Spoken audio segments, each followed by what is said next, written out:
Hi, right-wing agitators and media. It is fascinating how you're framing this.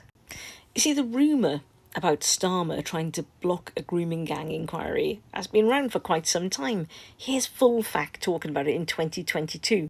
Whereas in reality, Starmer's done anything but cover up. In fact, when he was the DPP, he was the person that went back over the evidence, realised that there was something wrong, changed the rules, facilitating more perpetrators of grooming gang crimes getting prosecuted than anybody before him.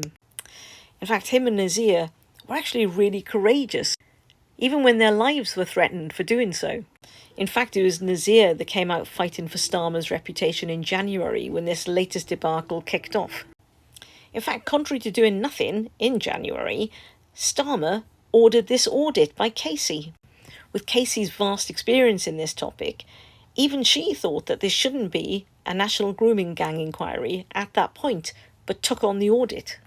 And let's not forget, she had a lot of experience in this area. Fascinating, really, as all the performative acting out was going on social media, the government were waiting for the results of this audit. Those results said that they recommended that there was a national inquiry. The government implemented it the same day. So for clarity, the DPP, who actually changed the course of history with their work around grooming gang scandals, became the PM that put the national inquiry in place. So when you look at the context of a man's career and the legacy that he's left in his previous jobs, it almost makes it moronic that Richard Tice is claiming this is all down to reform. I mean, Richard Tice is moronic, but still. And speaking of moronic, I don't really understand how the Tories and Kemi Badenoch here can even begin to be shouting about it. Their legacy in this area is shocking.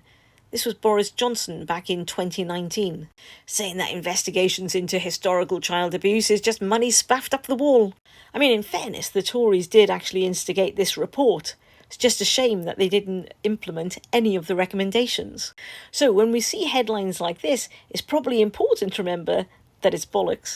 This government were just waiting for the results of this audit because they're not really very good at doing knee-jerk reactions and performative outrage.